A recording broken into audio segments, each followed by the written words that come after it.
When we made Queens of Rap, we had so many contributors say it is absolutely offensive that this is 47 minutes. Why isn't this a series?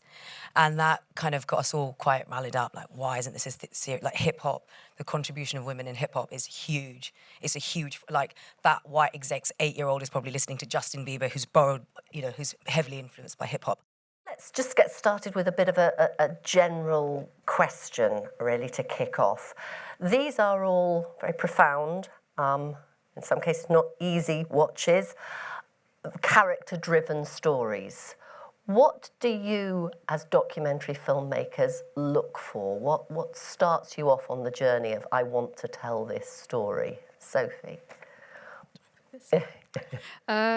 I think for me is, especially with the film Look Away, but in general, I just love making films that give a voice to people who don't normally have a voice, who've been silenced.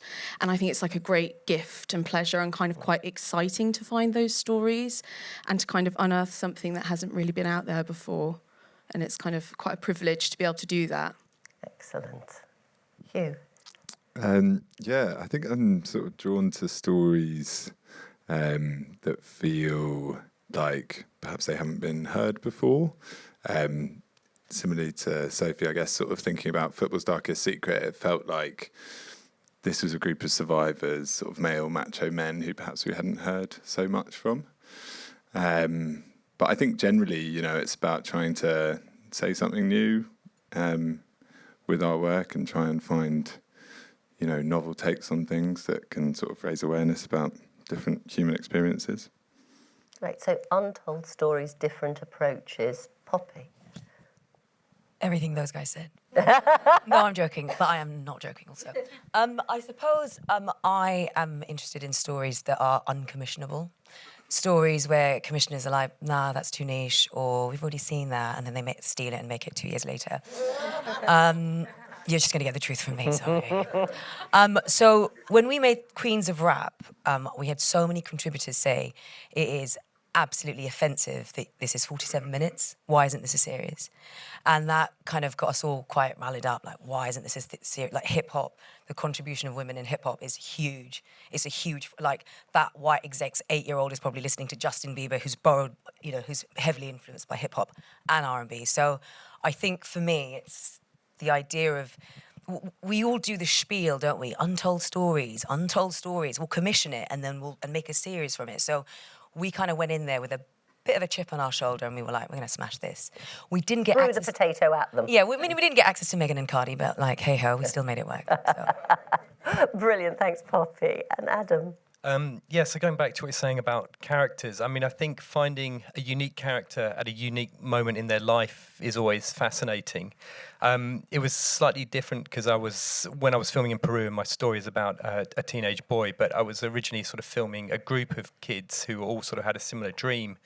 But Johnny was the one that always stood out to me, like his drive and his passion to make it at all costs were just above and beyond everyone else there, and that really stood out. And then when you sort of dug into his life a bit and you realised how hard his upbringing was and where he was living and the problems he's facing in his personal life, you just couldn't help but be drawn to that story.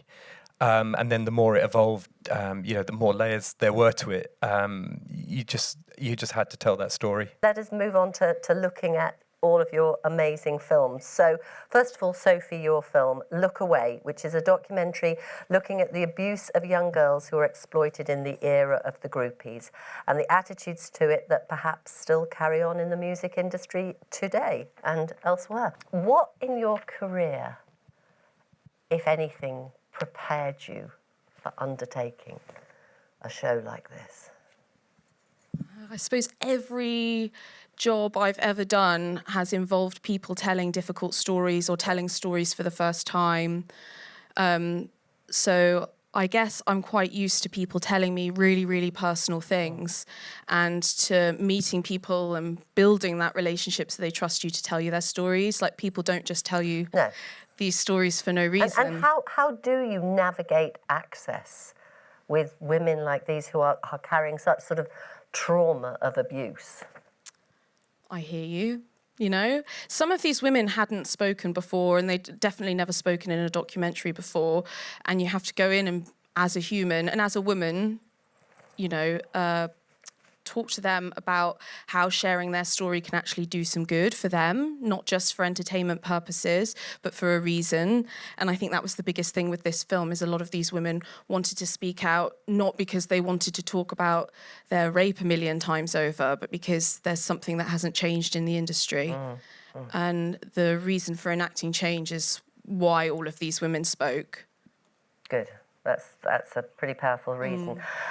There's also an exploration going on around the nuances of consent in the film. Yeah. And during the interviews, did you find that your contributors were kind of caught up in confronting that question as well?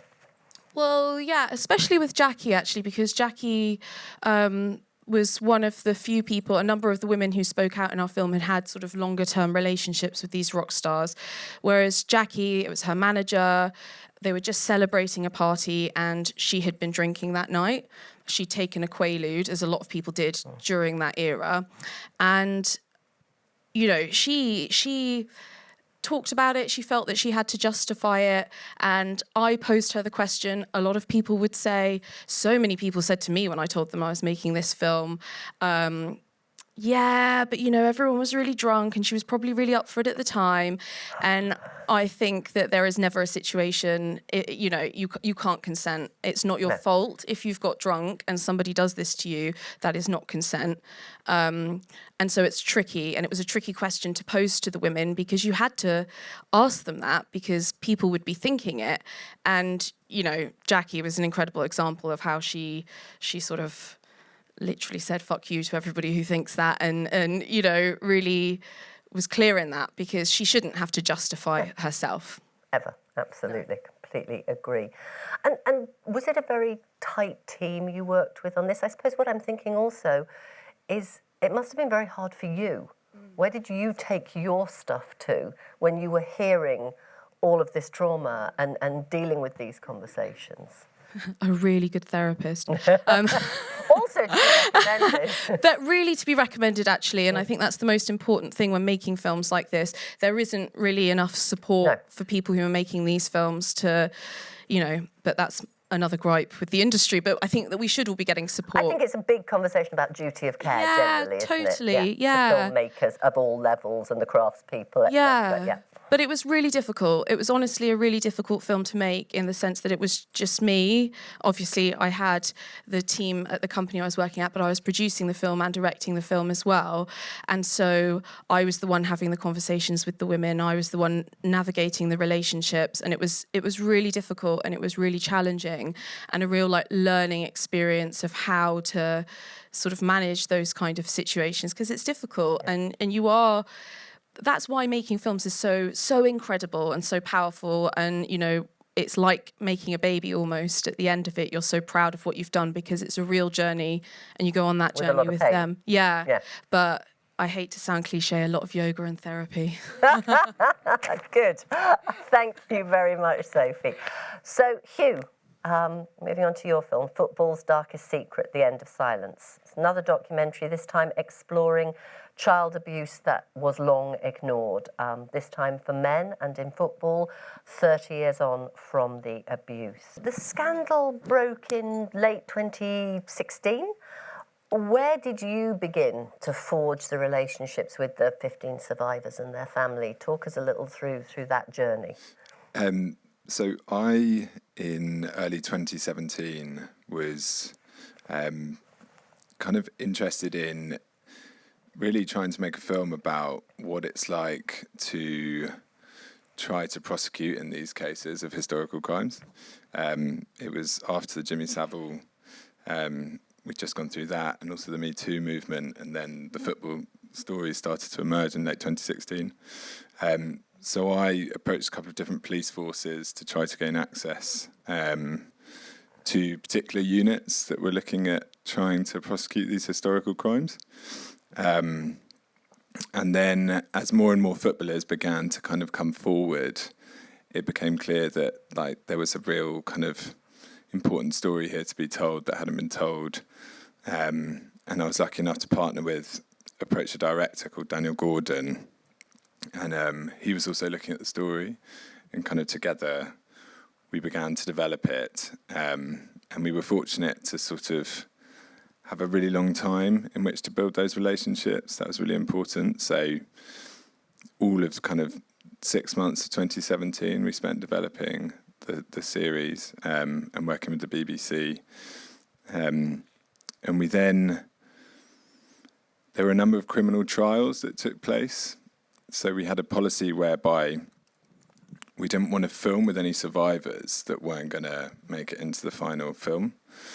So we were able to attend a lot of those different criminal trials that were happening up and down the country as part of our research process. And that allowed us to then make sure that when we did approach someone, we knew exactly how they could be involved, which was just really important. And I think essentially in answer to your question, time is the key. It took us 4.5 years to make the series. So it was a, incredibly long event. Getting a theme going there. And it's such a compassionate film. How did you approach finding that space in which those men can break down and allowing that to stand out as courageous without sensationalizing it? How did you approach that? Yeah, I think it's really difficult. I think it's and as Sophie was saying, a lot of this is led by the people themselves. People that want to talk, that want to share their story. Allowing long periods of time for interviews to take place, not sort of rushing people in and out of studios, giving people time to tell their stories, and just spending a lot of time trying to understand, how they would like their story presented. Dan, I was fortunate enough to work with a team that, have had quite a lot of experience making films about sensitive subjects, and I think it's just sort of a journey that you go on together as a team and with the people whose stories you're trying to tell. It can't be rushed. Yeah. All of this just exactly, has to be able to breathe, has to be able to develop. Definitely. Yeah. Absolutely. Definitely. And I think, like Sophie was saying about, the importance of safeguarding and stuff. Again, it's not like a one-size-fits-all package with that kind of stuff. It's really important to have enough time to figure out, what will work for certain people in terms of care. A lot of these guys, we would have a lot of stuff in place, and a lot of them would have their own way of dealing with these things, and sometimes certain kind of package fits don't work. But I'd definitely echo what you said about the need for more care, both on and off screen for people that make these kind of films. I think it's such an important part of this, and it's only with that care are these projects worth doing, to be honest. Yeah. Thank you. And, I think you are all courageous as filmmakers in making these as much as your contributors were in many ways. So thank you for sharing. Poppy, Queens of Rap is a cultural investigation that follows the bold voice of two women, Cardi B and Megan Thee Stallion, who pushed the envelope with their song. We all know what WAP stands for. We all know what WAP stands for. For those that don't, it stands, just because I want to say this on the BAFTA stage, Wet Ass Pussy. Whoa! Thank you for giving me that moment. This song was an absolute cultural phenomenon, and I think many called it revolutionary, but it also really divided people. So, what's your take? Empowerment or exploitation? Oh, God. Discuss. I mean, I went on such a journey. I was like, it's empowerment, exploitation, da, da, da, da, da. And I'm not trying to make it a Diana moment. My God, bear with me 1 second. But I did ask everyone, where were you when you first heard that song? And they're like, Poppy, don't deep it that much. It was a big song. But anyway, I was thoroughly confused. Because initially I was just like, this is obviously empowerment. And then I was like, no, are we just perpetuating these, the same sexual stereotypes? But actually, after going on, I'm sorry to have to use this word, journey, I realise actually it is total empowerment. like these women are in control.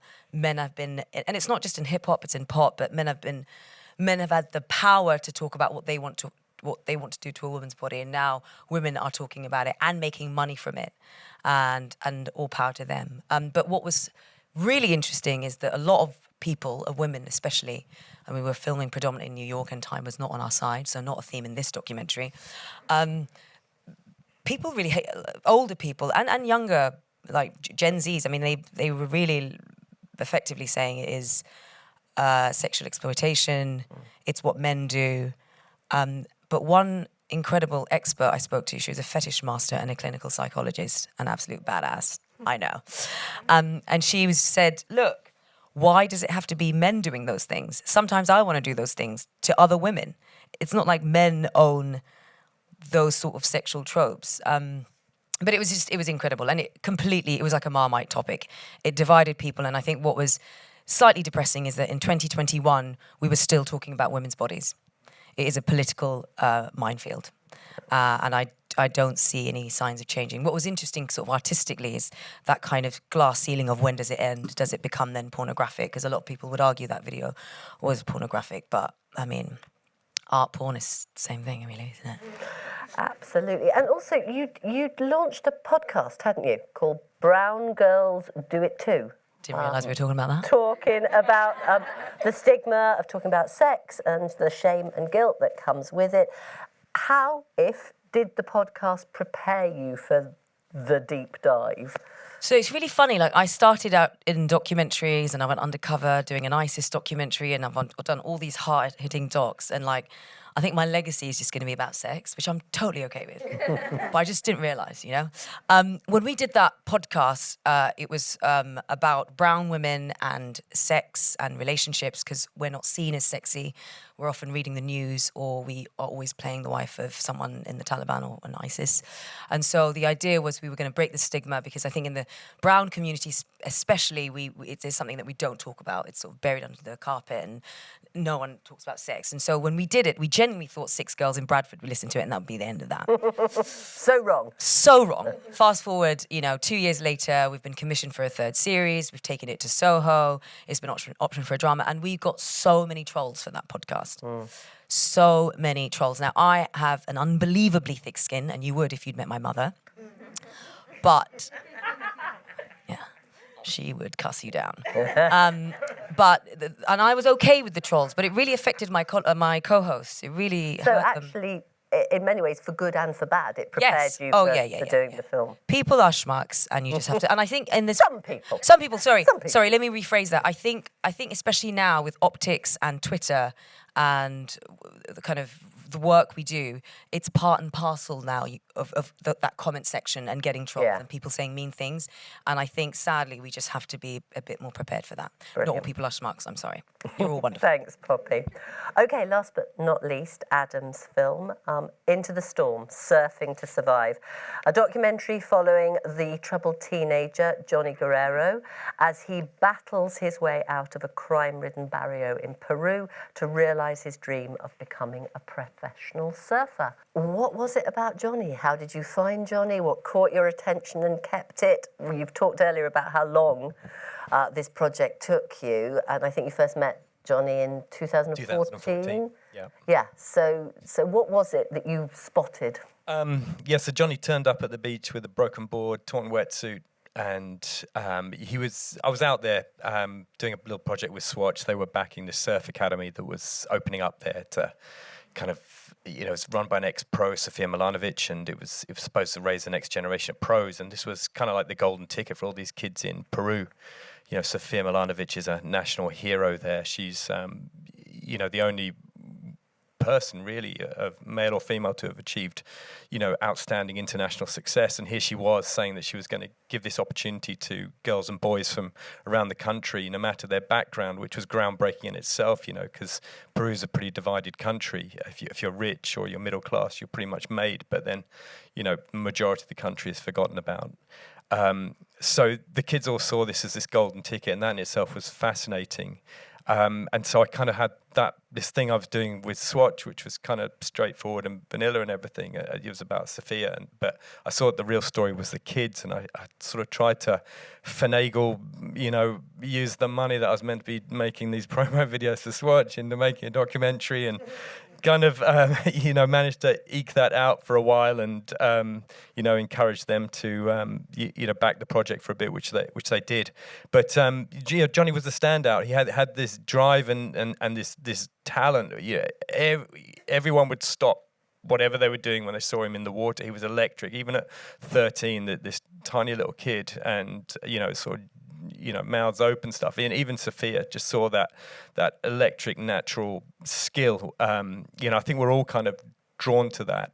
And then, the more I found out about him, I mean, people had already told me that, there's this kid from the barrio, but, they said he robs people, he's up to no good, you don't want to have him in the academy. I was like, no, he sounds like the type of kid you should have. But he was kind of like this dream almost. Like, people weren't even sure he existed. And then when I finally met him, I was drawn to him, but there was a group of other kids I was filming, so it wasn't sort of a slam dunk from the start, and they all had pretty interesting backgrounds. But the more time I spent with Johnny, I realised how the odds that he was struggling against. But it was like a long process with him before he would really trust me, because he was really poor, and he was really ashamed of his background. Because he really had nothing, and they were living in a house that they'd borrowed from their uncle, and that was only temporary. And there was a moment where he realised what I was doing. First of all, he just thought I was making just a straight surf movie about him, but I always wanted to sort of dig beneath. And then he finally understood what I was trying to achieve when I watched a couple of documentaries with him and these guys from this NGO, this grassroots NGO, who were my contacts in the barrio. And it clicked for him, and he's like, now I understand what you're doing, Adam. It's like you don't just want to talk about my surf, you want to talk about my life. And I was like, yeah, exactly, Johnny. More layers were revealed as we went on, but that original sort of passion and his background, made me think that there was something compelling in what he was trying to achieve. He was so sincere about his aim to be a pro surfer, and I knew just how big a distance he had to reach to achieve that. And then as we went on, he obviously got shot in a drive-by shooting, and he was pretty lucky not to die. And then the whole story with his father was in prison for armed robbery. He hadn't seen his dad for 5 years, and I started to realize there was this massive hole in his life, which was really holding him back. So the story started off kind of as about surfing in this dream, and it actually, I guess, became more about how important our families are to us and having a good start in life, really. And I could see all the things that were holding Johnny back, the absence of things he had in his life, and I guess that compelled me to tell his story. Sorry, long answer. That's a great answer. Thanks. So, again, time, listening, determination, trust. So many key words. 100%. And I was lucky.